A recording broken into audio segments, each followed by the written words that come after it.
I wanted to start off this 6 o'clock hour by bringing up a story here. And this is a story that I've been following all week. And it has to do with the Edgar County Watchdogs. I don't know if you guys read their stuff online, but these are folks who have, across the state of Illinois, uncovered a ton of corruption, particularly in municipal and county government. Now, I had the chance to actually hear from the Edgar County Watchdogs. That was probably 2 years ago at the Libertarian Party of Illinois convention right here in Bloomington, over at the Park Regency Hotel. And these guys are nonpartisan. They attack Democrats. They attack Republicans. They attack nonpartisan candidates. They attack politicians who are using or who are part of a corrupt system. They look for corruption and they attack the people that are spreading it. They have gotten accusations of being liberals, of being conservatives, just based on the people they're writing about. But when it comes down to it, they're equal opportunity offenders, and they write about corruption. If a Republican's doing something bad, they're going to treat it the same way as if a Democrat was doing something bad. Or if a nonpartisan candidate with leanings of all different types was doing something that they weren't supposed to be doing. So what's going on here? And here's the reason why this story blew up. And I wish it didn't take this to make the story blow up. But Diane Benjamin, and for those of you who don't know who Diane is, Diane Benjamin is the writer behind BLN News. And I read BLN News, probably everything Diane posts on BLN News that I read at some point in time. It helps me prepare for the show. I've used some of Diane's material in the past on the show. I've mentioned Diane on the show before. And I don't always politically agree with Diane. And she knows this. We've had conversations, disagreements in the past. But at the same time, I can appreciate what she does for the community. If it wasn't for Diane Benjamin, we still wouldn't know about the corruption at the Coliseum.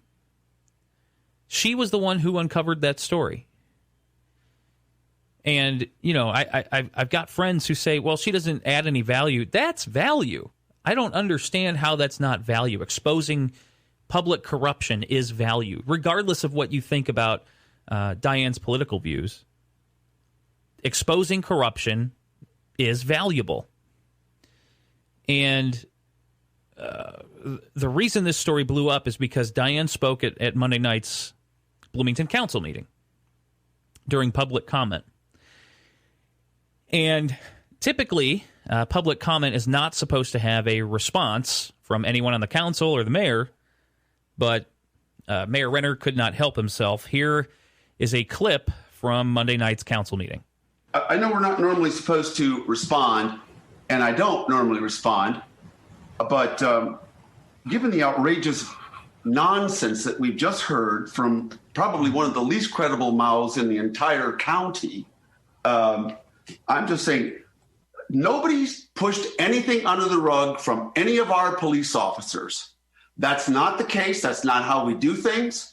This is how somebody who is vowed she never even wanted to live in Bloomington, hates Bloomington, creates garbage. So no, we're not putting up with stuff like this. Diane, you and the Edgar County Watchdog, are probably the two least credible media. They're not media outlets. You're just people talking out of a bodily orifice. It's not your mouth. And no, who in the world would listen to your garbage? Our police officers have done an appropriate job. The state's attorney's office has done an appropriate job, and we're moving forward with these things. And this kind of nonsense of you individuals who can criticize and have never, ever had to make a decision in your life that affected anybody else are really disgusting and sickening. And I'm sorry that some people won't like this, but frankly, tough. Sometimes the truth hurts. And we've done an outstanding job. I commend our police administration. I commend our police. Nobody are putting anything under the rug, and they haven't. And by the way, with welcoming cities and sanctuary ordinance, once again, Diane, you have no idea how to listen to reality. Sanctuary cities are not welcoming cities ordinances, just like the sky when it's blue is not gray. Some people just don't understand reality. And at this point, we're going to move on. So Mayor Renner clearly frustrated there. And those comments were out of line. And honestly, I'm surprised he hasn't come out and said that. He's made a couple media appearances since then and not necessarily defended his comments, but almost doubled down, continued on his attack of Diane and the Edgar County Watchdogs. So why did all this happen? What was Diane talking about on Monday night? Well, there was this story it all started a couple years ago. Okay, and I'll go through the whole timeline here. Essentially, the Edgar County Watchdogs got word that there may have been some corruption in the Bloomington Police Department regarding a former police officer. And the Watchdogs used the Freedom of Information Act, or FOIA, to gain information from the city. And the city wasn't necessarily the most willing to give them the information, although a lawsuit did present some evidence. So here's the timeline of what happened. And I will say that this is entirely the perspective of the Edgar County Watchdogs. I'm following the story that they posted. However, they showed their work. They showed the FOIA results from the city. They showed the original emails. They showed their work. So I'm willing to trust them. The other part of this is that the city refuses to talk about it. Mayor Renner just brushes it off like it never happened and that there's just a bunch of conspiracy theorists. The city manager isn't talking about it. So the city essentially won't say anything. So I don't know how we're supposed to trust a different side of the story when we are not getting another side of the story. So here's what the Edgar County Watchdogs claim. So they're saying that there was an attempt to conceal some corruption within the Bloomington Police Department that includes a former police officer. They say that at the time of the incident, the assistant chief of police in Bloomington filed a formal complaint on the bad cop, that former officer Curtis Squires. So the appropriate channels were followed up to some point, and at that point, things took a turn for the worse as far as corruption is concerned, and the Edgar County Watchdogs believe that there was considerable corruption up to that point. So let's go through the entire chain of events here. So in August of 2019, the Edgar County Watchdogs sent in a FOIA request to the city of Bloomington for copies of all complaints against Officer Curtis Squires. And at that point, I believe he was still in the force, but eventually he would resign. And they wanted all complaints from the last 5 years. They wanted copies of any discipline reports against him, and then also any emails that referenced his name for a 5-year period. In September 2019, they followed up with another FOIA request. They wanted the last 12 months of emails that had his name or his badge number. And those emails were not limited to those that Officer Squires were included on, but just any that contained his name, essentially. They wanted any copy of termination notice papers for Officer Squires and a copy of any termination, separation, resignation agreement that Squires had with the city. Now, when the Watchdogs finally heard back from the city claimed that the officer's departure was nothing more than typical resignation, and that the FOIA requests were actually denied because it was a personnel matter. Now, there is a law in Illinois that exempts personnel matters from FOIA requests. However, if someone is terminated for corruption, that doesn't fall under the exemption. So the Edgar County Watchdogs pressed on. In October 2019, they asked for copies of all documents related to internal or external investigations of the officer. That would include any investigations pertaining to discipline or any potential discipline or civil or criminal actions of Officer Squires. In November, they followed up again because they weren't hearing back. So finally, they filed suit against the city of Bloomington so they could obtain the records, which the city claimed were exempt from FOIA. In December, the Edgar County Watchdogs continued with more FOIAs. They wanted copies of all documents related to an internal or external investigation of Officer Squires from the last year. That includes any internal investigations pertaining to discipline or any other criminal actions of the officer. Fast forward half a year. Okay, we're in June 2020 now, and the Edgar County Watchdogs settled with the city because the city finally produced the records that they originally claimed they didn't have to and were exempt by law. So essentially, it took a lawsuit for Bloomington, the city of Bloomington, to follow the law. Now, whether or not the city manager was wrapped up in this, we don't know. Whether or not Mayor Renner was wrapped up in this, we don't know. But it's very clear, using this timeline, we had a bunch of FOIAs from the Edgar County Watchdogs.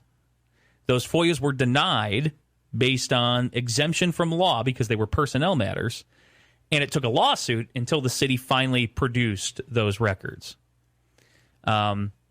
Included in those records that they got from the lawsuit, there were 2 videos of a bogus arrest, and this was an arrest including Officer Squires and a local black man in Bloomington.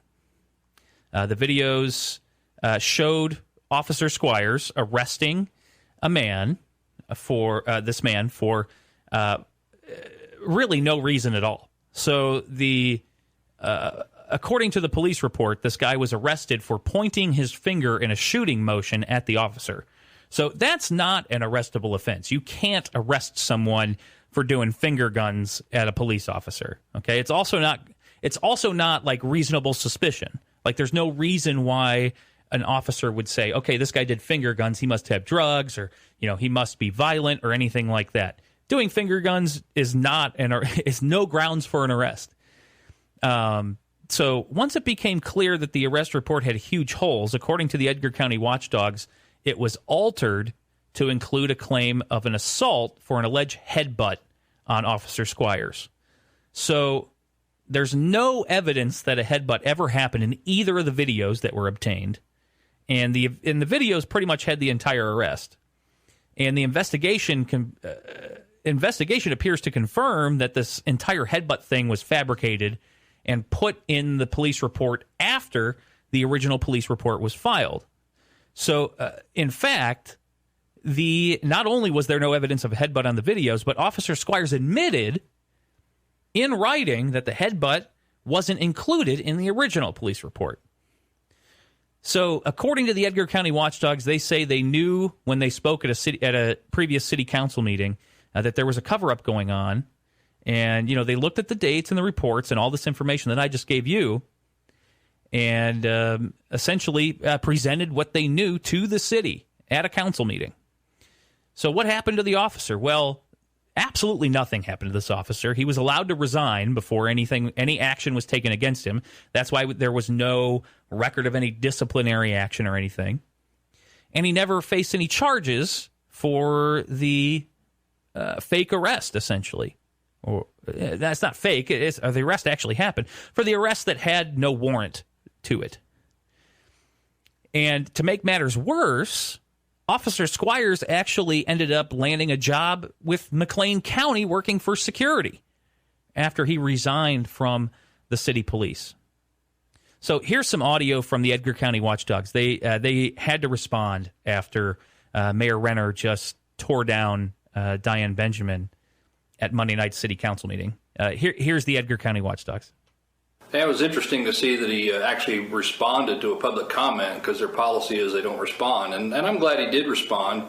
Every time he talks, it gives us more information to expose on him. He implied that there was no cover-up. We had written an article about a police cover-up within the city. And it was a very detailed article, including the videos and of our presentations, all of the facts, the lawsuit records. But what he didn't tell everybody, and what everybody does need to know, is the chain of events in that process. Our first public meeting that we went to discuss this, and the video was in that article, I asked the city attorney, what's up with withholding the records? We know there's records. And he insisted that he's talked to everybody, and there are no complaints on this officer. There's nothing even remotely close to what we were talking about has ever occurred. Well, we knew from our inside source that wasn't true. And it was only because of a second follow-up FOIA request buried in an email was a reference to a complaint. Well, they didn't give me that complaint until we sued them. We had to sue them to get the most recent complaint. I think the two they did give me on the officer, the earliest was a 2016 complaint, but they did not give me the 2019 complaint. How convenient. So, the lawyer had no clue about it, so they've obviously kept it from the attorney. My understanding... We've seen that before. Oh, yeah. We see that all the time. So where is this story heading from here? Well, I'm not quite sure, but I'm going to keep following it. And, I'll keep talking about it on the air. I don't claim to be a journalist. I have a talk show host. This is commentary. This is opinion. But one thing I will say, and this is a point that Diane made, journalism has failed us in this situation. We had all these facts that were provided by FOIAs from the Edgar County Watchdogs, and until it took Mayor Terry Renner having an outburst at a meeting for essentially any of the local news media to do anything about it, including this station. I'm not going to leave cities out of it. We should have done a better job as well. But there wasn't anything in the paper. There wasn't anything from our competitors. There wasn't anything from the television stations. This was a non-story until the details leaked because of a mayoral outburst. And I'll be the first one to say that we need to do better. We need to do better. I have defended journalists a lot on this show because I do believe that journalism plays an important role in our society. And I believe that journalists are important in the democratic process. But if we're not doing our job, specifically when it's being spoon-fed, essentially, then we need to take a step back and ask ourselves why and how we can do better in the future. So we'll keep following this. I'm going to keep talking about it on the air. And a big shout out to the Edgar County Watchdogs and Diane Benjamin because, again, we would not have known any of this was going on without them. All right, we'll be right back. This is the Steve C. Show on Cities 92.9.